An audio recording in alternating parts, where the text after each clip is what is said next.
We are live. And we are live. You are listening to WJMF 88.7 HD2 Smithfield, Providence, or you're tuned in at WJMFradio.com. I'm Brian Costa. And I'm Carter And Adams. you're listening to Down to the Wire. Welcome in on this awesome Friday night, you guys.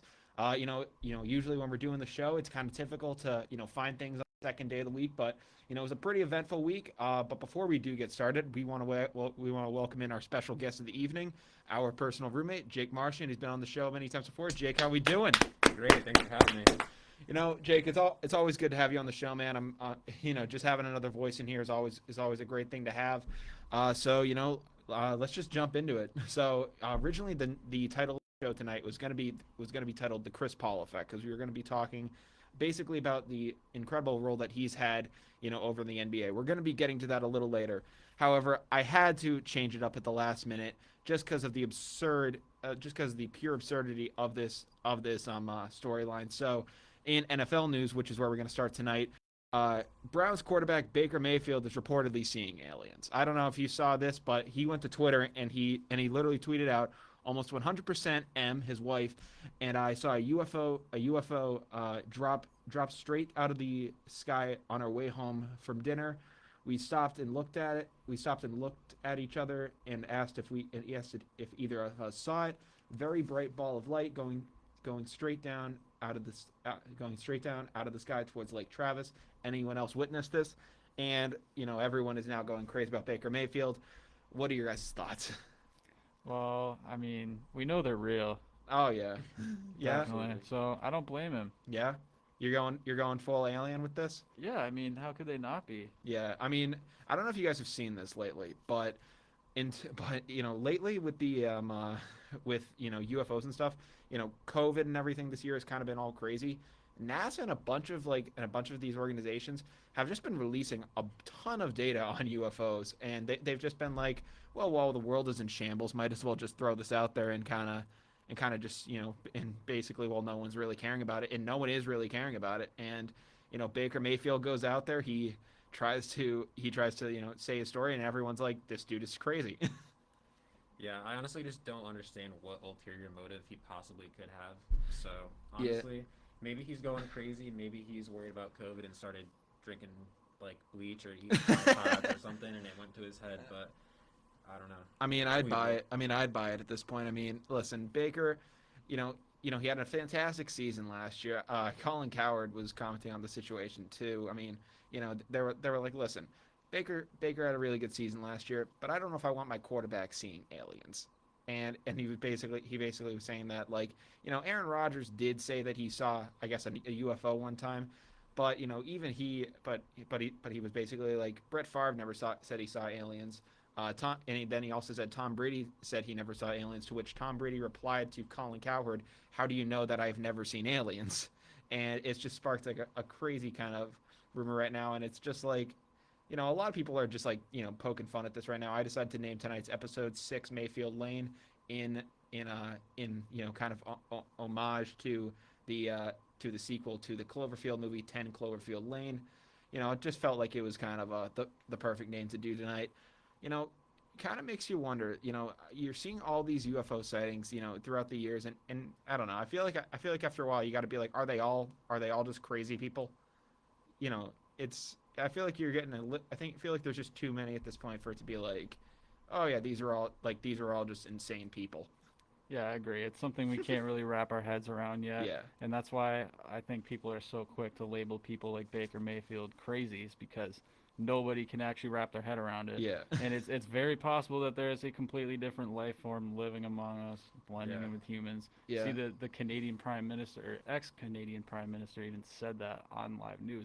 Really? So, well, I believe it's only in America that we're being like super suppressed from seeing all this alien talk on TV and stuff. Well, don't be surprised when that guy goes missing in about 3 to 5 business days. Exactly. Yeah, that's going to be the end of that guy. Unfortunately, he went out speaking the truth, but that's probably gonna be the end of that guy. Maybe in America it would be the end of that guy, but I don't know, they're man. talking about it in other places. I don't know, man. You get the Illuminati, and I feel like you got too many people out there. It's too much of a conspiracy theory at this point. I think unfortunately, I think anyone, Baker Mayfield. I don't know. if watch out for that turf next year, Baker. There might be something lurking for you. I don't know. They might try to shut you down. I don't know. It's always crazy when you see that kind of stuff happening. I don't know. It's something that you can laugh at, and obviously this is a very kind of comical situation here. I would have to say, but you know, it's always something that makes you wonder. Like, are we alone? What else lies out there? Like, the universe is endless. Like, there's so many things out there, and I mean, I know we are a sports show, and we're kind of getting into philosophical talk here. I wasn't expecting it to be like this, but it is kind of a weird question. It kind of makes you question your own existence a little bit. Exactly. I mean, you can't bring up aliens and expect not to. Yeah, exactly. But now in NFL news, that a little less crazy NFL news. The Pittsburgh Steelers did announce today that they are bringing back quarterback Ben Roethlisberger for another year. They basically said he's signed to an undisclosed contract for the 2021 season. He's going to be 39 this season. I mean, the Steelers started off 11-0. A lot of people basically said that was a fake 11-0 record, like the Patriots. I think it was 9-0 or 8-0 record. I think in 2019, and they're just like, listen, this was kind of like a fake record. Maybe I don't think that, like, in a lot of, and frankly, here's the thing. I looked at Ben Roethlisberger last year, and through those first 11 games, he was looking really solid. And then that first loss came around, and then the second one, and then I forget how they finished. I think they were like 12-4, I believe is how they finished off. They went on a really bad skid going to the playoffs, and then were taken out in the first round. So it was a pretty rough ending for that Steelers season. Now, do you think that the Pittsburgh Steelers should move on from Big Ben at this point, or do you think that they should give it one last shot?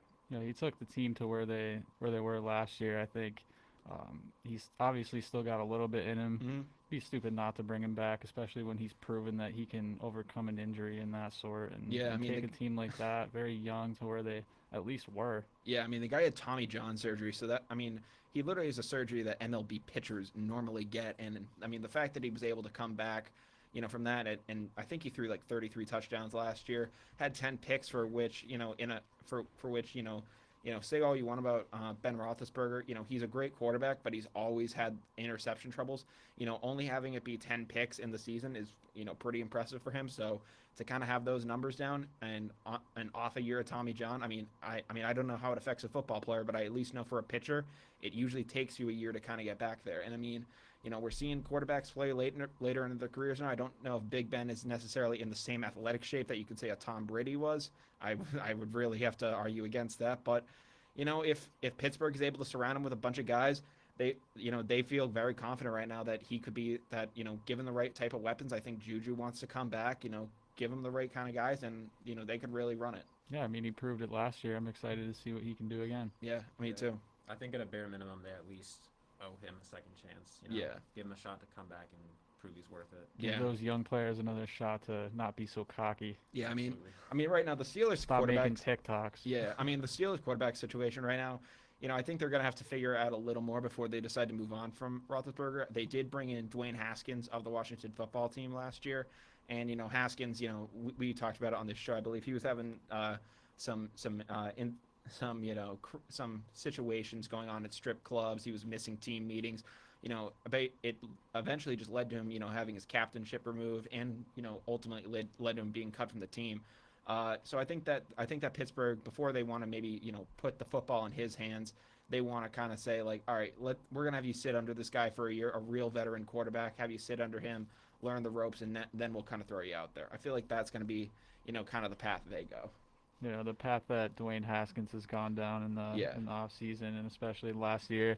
I don't think it's a good one necessarily if he's trying to make a pro out of himself in football. Mm-hmm. So I can only hope that being behind someone like Ben Roethlisberger helps. Yeah, I mean, I don't know if you guys saw this, but I was watching the Pat McAfee show, and he was basically saying that old Ben Roethlisberger from, like, when he was from his, like, old, like, rookie days and kind of earlier years in the NFL.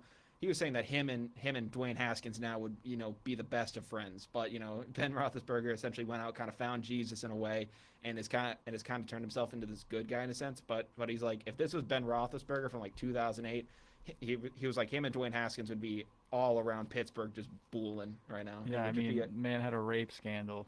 Oh, well, I mean, if you wanted to bring that one up, yeah, you can bring that up, yeah. But yeah, the like Ben Roethlisberger kind of had a troubled kind of early going in Pittsburgh, and it's a similar kind of looking situation for Haskins. And I mean, maybe there's something about Pittsburgh that can kind of straighten those kind of guys out. So big some potential kind of going on there. So it's going to be an interesting development with those guys. Yeah, I mean, he is an Ohio State quarterback though, so yeah, see. True. And we all know how those historically go. Mm-hmm. Also in NFL news, also a quarterback, but this guy this guy's actually also coming off some injuries in this upcoming season. Dak Prescott of the Cowboys. Unfortunately, he suffered that tragic leg injury last year. That really kind of derailed, the Cowboys season and, basically just, doomed them from the playoffs, as soon as it happened. Apparently he wants, to have a contract that is, either at or slightly below what Pat Mahomes is making at this point in time. And I frankly think that's kind of absurd. I mean, don't get me wrong. Dak Prescott is an incredible quarterback for the Cowboys. The way he came in after Tony Romo got injured in the preseason, Dak came in just absolutely kind of just was a stud for those guys. Was a stud for them. And then when Tony came back, they had to make the choice of just saying like, well, we're gonna roll with the hot hand. Dak has just been the better guy, and a guy like Tony Romo, after that he went to CBS. Like Dak Prescott literally took Tony Romo out of a job, and and I feel like now Jerry Jones isn't paying the guy, and a lot of people are wondering what is up right now. I don't know. Personally, I feel like this claim is a little more crazy than Baker Mayfield. Yeah. Screaming aliens. Yeah. Like, I don't know. Maybe I have a strong Cowboys prejudice, but I feel like he isn't as comparable to Patrick Mahomes as he thinks he is, because Patrick Mahomes is young. He has that future in him. He's not injured like he is. And while I do understand the aspect of carrying on the torch for the Cowboys and the whole Tony Romo aspect of him taking over, I just feel like he's not worth it. Like, I definitely agree he's underpaid, but not to the extent where there's such a wide gap where he needs to be making Patrick Mahomes' salary. Yeah, no, I don't think anyone should be making Patrick Mahomes type money, in my opinion, other than Patrick Mahomes. I mean, there really isn't anyone close to him at this point in time. I mean, maybe if you wanted to say like, how much a contract Brady would yield if he was younger and had the kind of success that he had, maybe you kind of make that kind of a claim, but for a young quarterback like Pat Mahomes to have the success that he's had already at this age, there's no quarterback that I really think kind of yields that money other than him. I agree, but I do think Dak does deserve to get paid, because you look at the start of the season before he got injured, and he was going to break records. Oh, he was going to be awesome. He deserved some money, but not $500 million. No, I mean it's far too much. Yeah. In your opinion, what quarterbacks would you take over Dak if you were starting a franchise today? I mean, for me, it's probably going to go at, number one, obviously, Patrick Mahomes. Two, I would probably say Russell Wilson. Wilson's just been, I feel like, the more consistent guy. Definitely. Got to really think after that. I mean, if we're talking about one season, you could say Brady for that kind of a reason. But, but if we're talking longevity, I would take Dak. Rodgers over Dak. I would take, even if it's not a career starting thing. I think Rodgers obviously has proved himself over time. Trying to really think. I mean, I'm probably discounting. Yeah, there's not too many, but the ones that you would take over Dak are elite. They're already established. Mm-hmm. Most of them already have a Super Bowl ring. Yeah. There's not many other guys. Would you take Kyler over Dak? Kyler Murray? No, honestly, I wouldn't take Kyler. You would take Dak? Yeah. Dak is more established than Kyler. Yeah. What about you? I don't know. Probably similar to what you were saying. Patrick Mahomes, obviously. Well, I was saying, like, would you take Kyler or Dak Prescott? Kyler Murray. I'd probably take Dak Prescott. Yeah? He's, like Carter was saying, he's more established, and even though he is injured, he does have more experience in the league. Yeah, I mean, here's the thing. Kyler Murray is an explosive talent. I love the guy. What he's doing for the game of football is really electric. I think that, he's honestly, I think he's going to be an MVP candidate either next year or within the next 2 years, in my opinion. Like I mean, you can say that the NFL MVP race is kind of rigged in that sort of a sense, but he's going to be, in that race within the next 2 years, in my opinion, just the way that Arizona team is trending. No, I agree. He's going to have his year, for he's sure. He's a stud, and I'll give him all the respect in the world. However, I do like a quarterback like Dak a little more because, that mobile quarterback, it's always fun to watch in that first season. And as long as it's going good, that's something you can bank on. If I'm building a franchise, however, I would rather take a guy like Prescott just because, he is also kind of elusive. He is able to, move about the pocket better than a guy like Brady, better than a guy like Rodgers now, better than a Big Ben, all these other kind of guys. But, eventually that will kind of start to go away with age. And he's shown that, when he doesn't have to, be that running guy, he can still be a very good drop back quarterback. So in my opinion, Dak is the easy bet on that type of a situation. But yeah, I mean, he deserves obviously he deserves to be paid more. But it's gonna be a tough decision to make. I think do the Cowboys go after a guy? Do the Cowboys try to pursue Russell Wilson in a trade, or do you think that they kind of have their guy?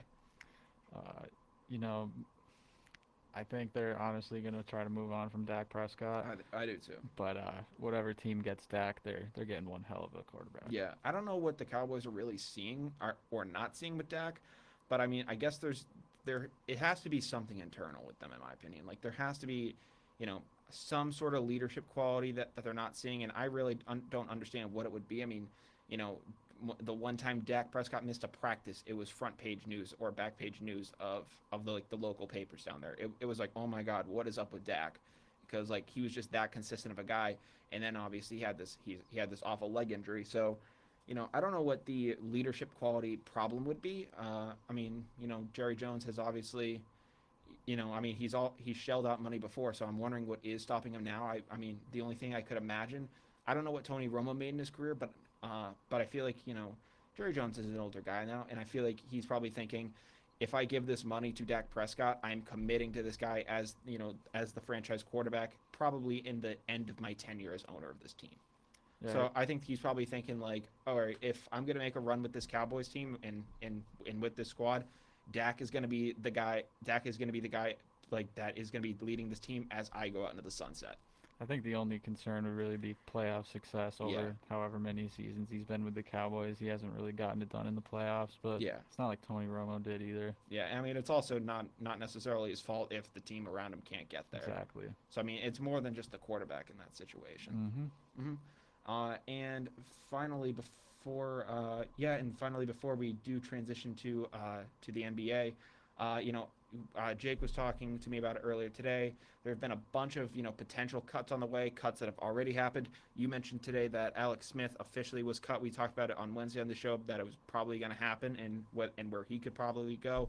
I know Thomas Morstead of the Saints was cut. Kyle Rudolph, tight end of the Vikings, RIP to Tyler. He was cut today. So I mean, a lot of big names are getting cut around the NFL because I think teams are just with COVID and everything like that. They're trying to basically save all the money they can.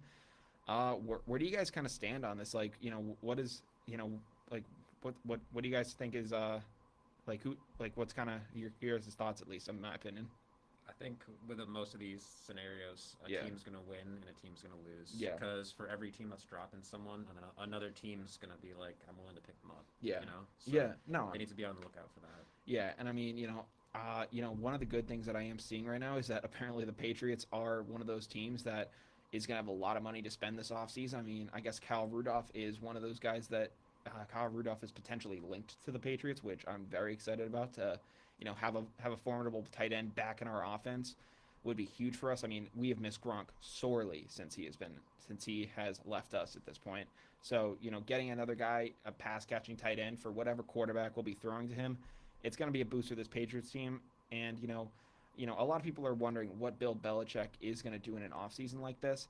I frankly have no idea in my opinion. Like, we've always seen some Bill Belichick off seasons where sometimes he makes this big splash and it's like, all right, boom, Darrelle Revis. We're going to pick that guy up and we're going to go win a Super Bowl.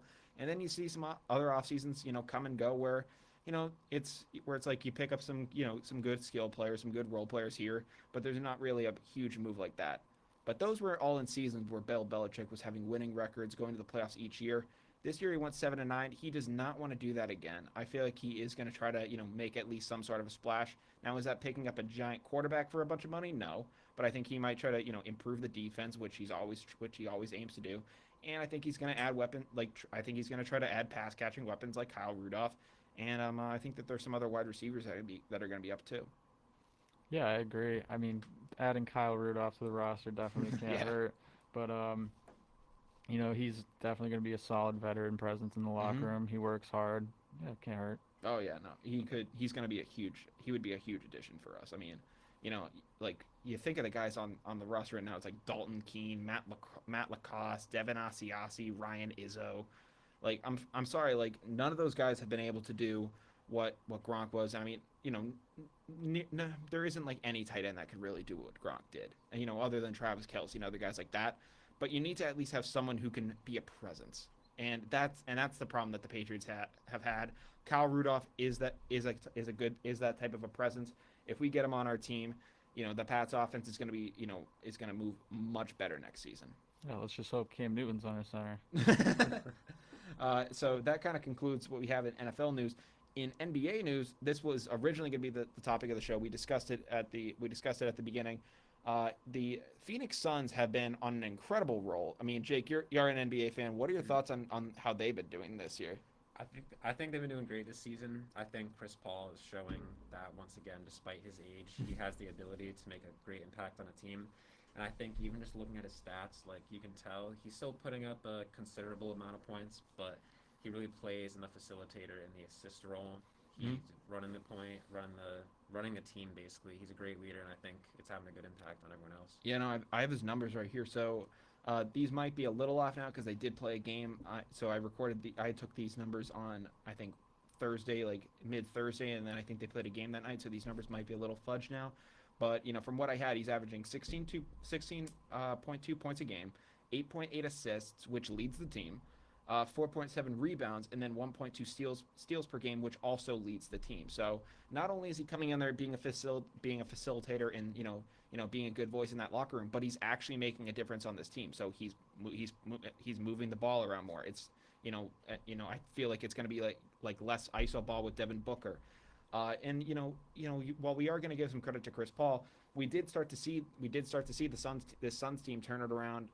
Going into the bubble where I think they won every single game that they played in the bubble, but unfortunately, just due to seeding, they were still left out of the playoffs. They were a 10 seed by the end of it.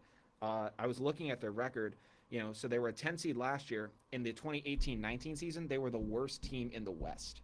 So in 2 years, they've gone from the worst team in the West to being 2.5 games out of first, which is incredible. And I mean, I think a guy like Chris Paul coming in, it's made a huge difference. I mean, you look at what he did for the Oklahoma City Thunder last year. He almost knocked off your Rockets. I mean, it's dangerous. Yeah, that was really dangerous. I mean, he came out there and he was just a stud for those guys.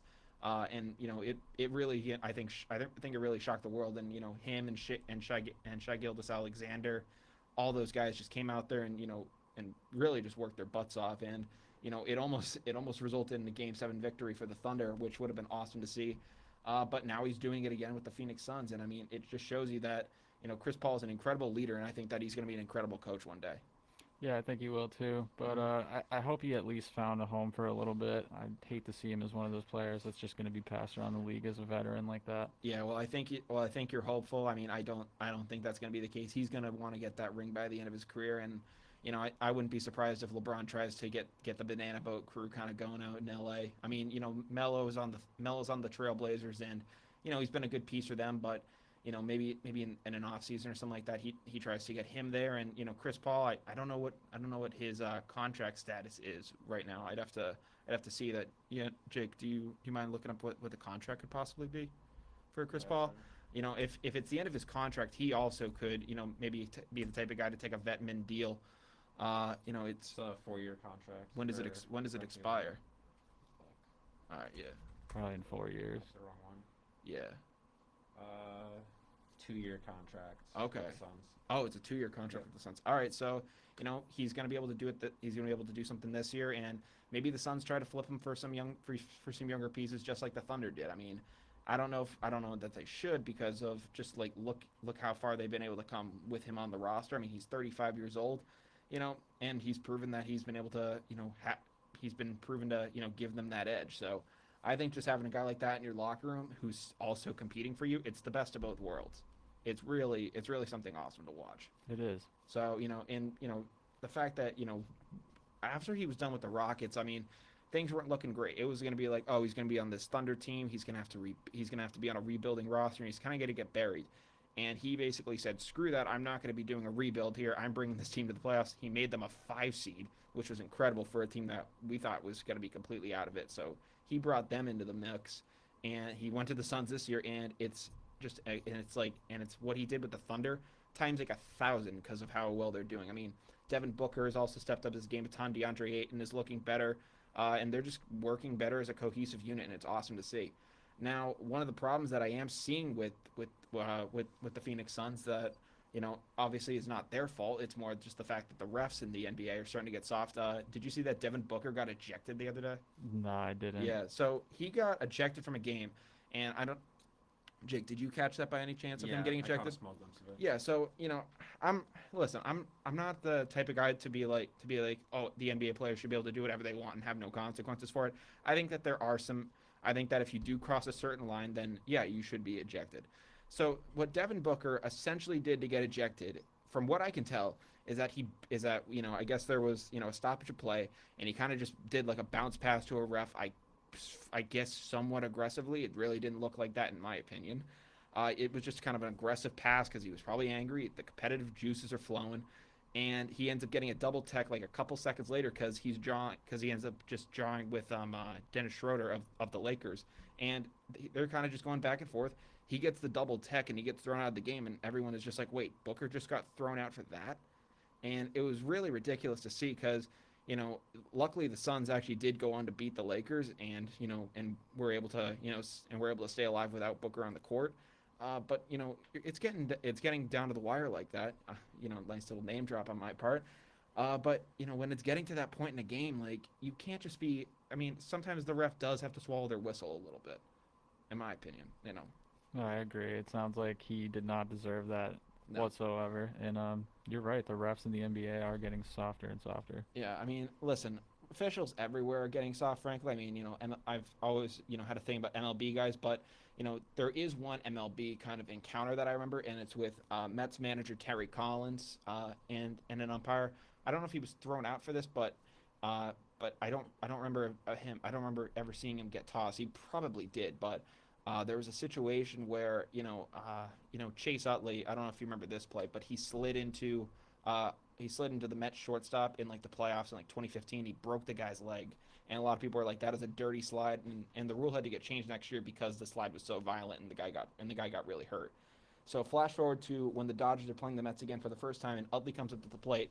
Noah Syndergaard throws a ball behind Chase Utley and is immediately thrown out of the game. No warnings, no nothing. And Terry Collins just comes on the field steaming mad, and he is just shouting like a maniac. He's swearing. He's like, it's insane. And one of the umpires basically tries to calm him down and was just like, listen, like, we're pissed off at the situation too, but there's really nothing we can do about that, and that's why they had to throw your guy out. But you don't really see that out of these refs. They're kind of, I don't know. I feel like they think that they're bigger than the game, when in reality, we're not watching the game to see you guys. We'd rather you guys be invisible. And, I've been in a youth kind of sports area. I was a ref for, a long time. I've seen coaches in the past who, get really animated and do a lot of, in my opinion, just unreasonable things. They say things that are unreasonable, and they're the coaches of little kids teams. But you don't throw a guy out unless it's egregious. And I've only had to see it one time, actually twice. So the first time I saw it was I was reffing an 8U flag football game, and I was with the senior like ref. So he was Jim Mulgrew, great guy, and I was reffing with him, and we were reffing and it's 8U. So it's like what are the coaches basically doing besides just being chaperones to these kids? One of the kids, it takes off running for a touchdown down the field, and the coach of the team who just got scored on runs on the field at us and literally just says like, "That was effing holding. That's ridiculous." And Jim basically just pointed out the gate and was just like, "Get the hell out of here. Like, we're not doing this." Like, there are limits to what you do. Like, when in certain situations you do have to throw a guy out, and it sucks to see, but you have to do it. But this was ridiculous. Another instance happened in the Utah Jazz 76ers game. Donovan Mitchell got thrown out in the last few seconds of overtime, and he basically came out and was saying that this is ridiculous. Frankly, I don't want it to become if in my opinion, I don't want to know a single NBA ref's name. I don't. I mean, obviously we know Tim Donaghy because he threw games for the NBA, but I really don't want to know you guys. I want to know the players, and I want them to be out there. Well, personally, I mean, my take with the refs, like overdoing it with the throwing players out of the game. I think, especially in like playoff scenarios, it leaves us with just asking a lot of what if questions. This is regular season right now, so it doesn't have as big of an impact as it would during the playoffs. But you take someone like Devin Booker out of a serious playoffs game, and that's a big deal. I mean, I don't think they're gonna. I feel like they would swallow their whistle a little more in a playoff game, so you do have that kind of a benefit. But you're also not. But for some parts too, you're not allowing fans in the stadium, so like they're only able to watch it on TV, and it's like you want us to watch your product, but you're gonna throw out big stars because they're competitive. Yeah, I agree. I think on one hand, it's kind of just entertainment at this point, though. Yeah. If the refs feel like they're bigger than the game, like you said. Yeah, no, like you shouldn't have that type of impact on a game like that. It's ridiculous. But also in NBA news, Jake, I feel like you'll take some. I feel like you probably have an opinion on this one. The Pistons bought out power forward Blake Griffin after I believe it was 3 seasons with the team. They acquired him at least 3 years ago. He was doing really well for them. I believe in 2018-19 was having one of the best years of his career. He's really kind of changed up his game too. He went from a guy who was posterizing guys, having insanely just like brutal dunks, to a guy who can actually pull it from 3 and shoot now. Like he's actually completely been able to transform his game. But he suffered an injury. I believe it was last year or the year before, and rehabbing it just hasn't worked for him. He hasn't been the same guy since. What are your thoughts on Blake Griffin getting cut? I think or bought out. I think honestly there are a lot of teams where he could still make an impact, and like you were saying, his game's changed. His knees aren't the same, but he's adapting to the way the wind's blowing. It's all about shooting threes. The normal style of the big man is disappearing. So the Curry effect. Exactly. So I think that personally he can have an impact, and I know there were rumors that the Nets are trying to go after him, which would be ridiculous. So. Man, the Nets are really just trying to build a reality TV show over there. I mean, Kyrie, Harden, Durant, DeAndre Jordan, Amari Stoudemire, Steve Nash, and then just adding Blake Griffin. I mean, just the names that you're adding to that list. I mean, Blake Griffin, having him on the Nets would just be, whether how many points he's scoring, just like having that body and that physicality on the Nets, it'd be ridiculous, man. I mean, and maybe he's the type of guy that can maybe kind of sort out some of the toxicity in that locker room. I mean, maybe that could be a key missing piece. Maybe revive his career a little bit. See some more of the old GameFly Blake Griffin. Oh my God, I remember GameFly Blake Griffin. Holy crap, that was a long time ago. Oh yeah, repressed memories. Wow, that is a repressed memory, man. Holy man, dude, that is, jeez, like that. I probably haven't thought about that commercial in like 10 years. At least. Wow.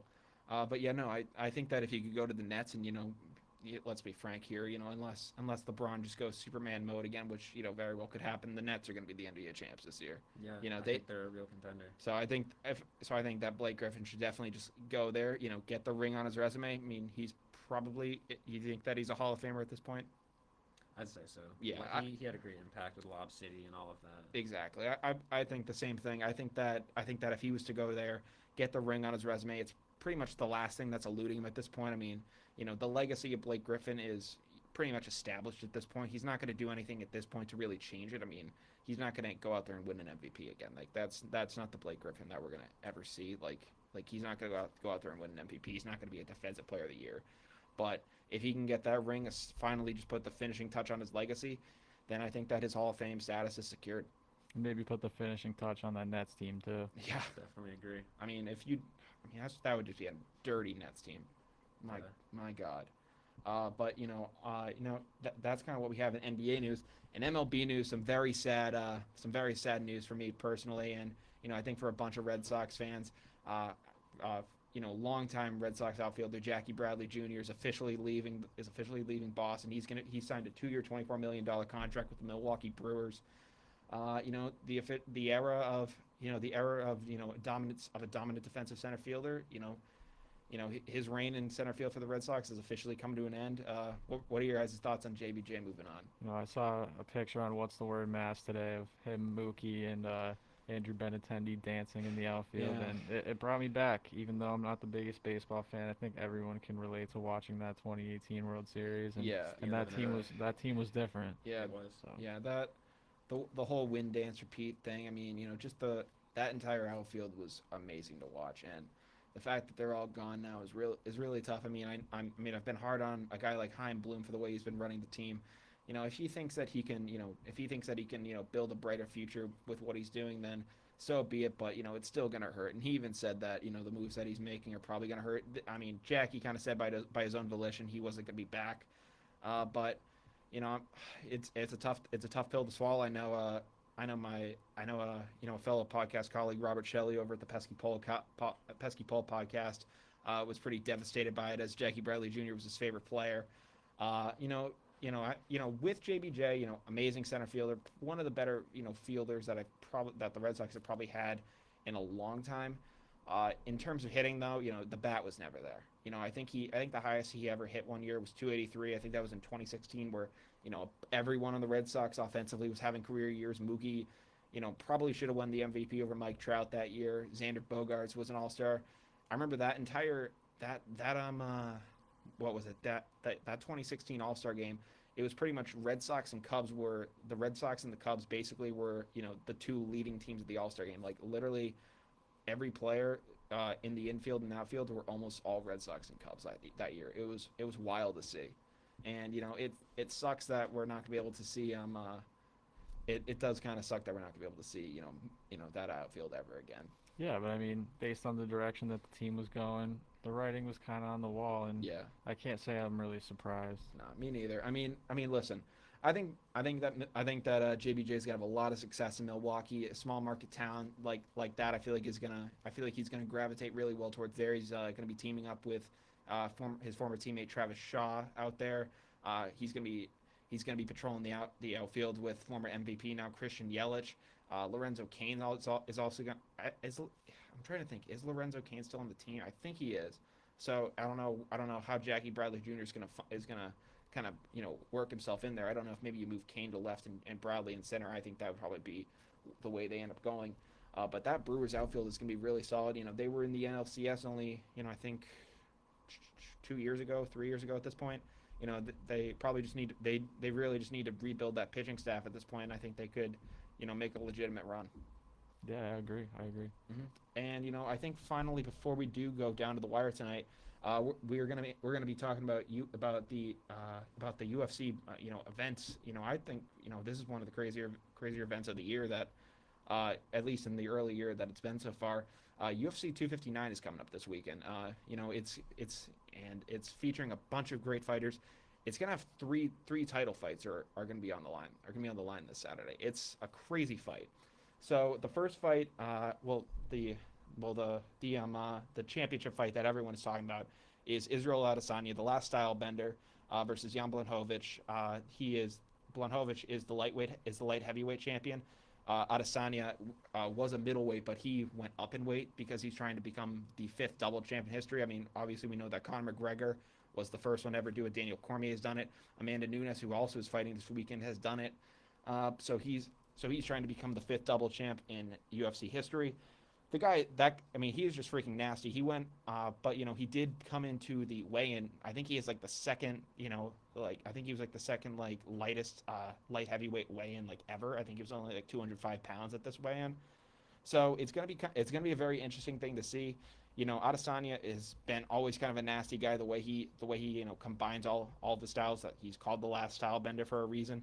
I think that I was watching something today, and I think they said, counting his pro and amateur fights, he has 148 victories. So I mean, the guy is an absolutely lethal fighter. I forget who the guy was, but it was on the Pat McAfee show, and he was saying that the NBA All-Star Game is happening this weekend. There's going to be a bunch of sporting events happening this weekend, and he said that Israel Adesanya is the best athlete. Is the best athlete who's going to be performing this weekend. Yeah, I mean, we always talk about how much we love watching those UFC fights on Saturday, and I can only hope that we witness some history. Hopefully the connection of our stream, works a little better this time. Yeah, Hopefully the Bryant Wi-Fi doesn't, spares us a little bit. gave us just about everything besides the KO. Yeah, pretty much. Yeah, We the only literally, part that mattered. yeah, we literally missed the brutal uppercut to Curtis Blades that ended his night.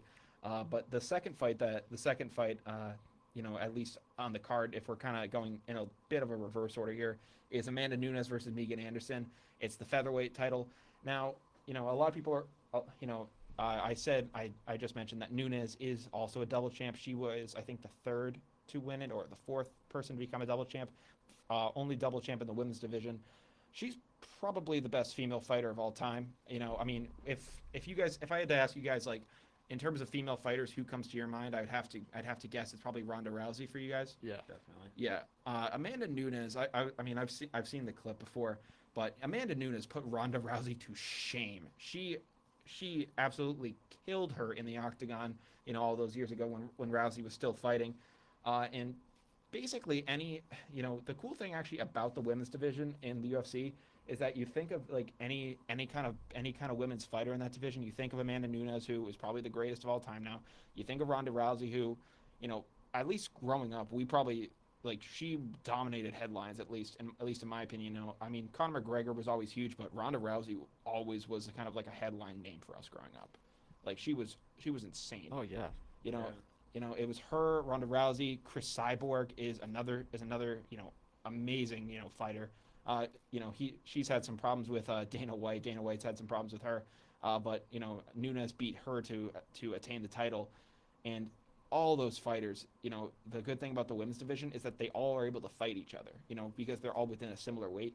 You don't really get that in the men's division as much. You don't really get to see a guy like Conor McGregor fight a Daniel Cormier on on the regular. Like you don't get to see a dream fight between guys just because the weight classes are so drastically different, and at those different weight classes, you just can't put a 55-pound guy against a 200-pound guy. Like the fight would just be over instantaneously.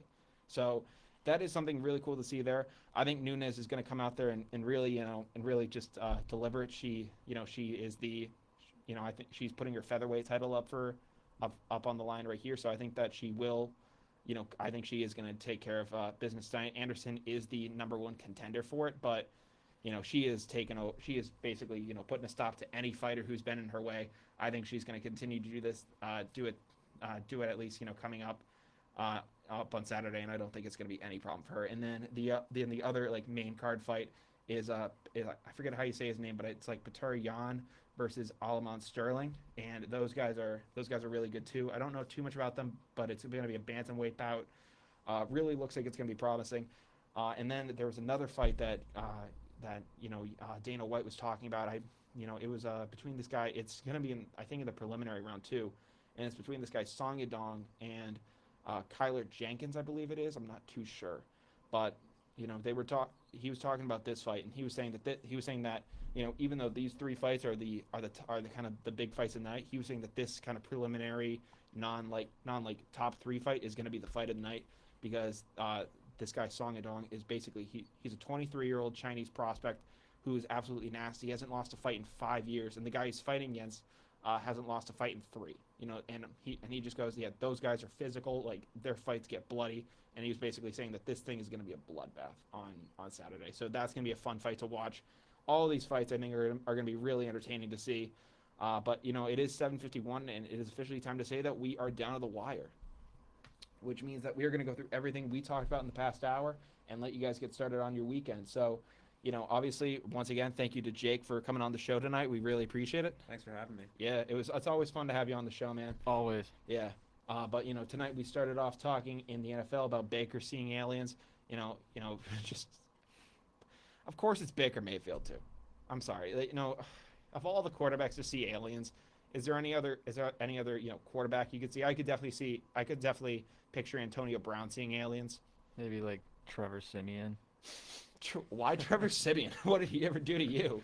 Absolutely nothing, but I don't know. That's the first name that came to mind. Wow. Okay.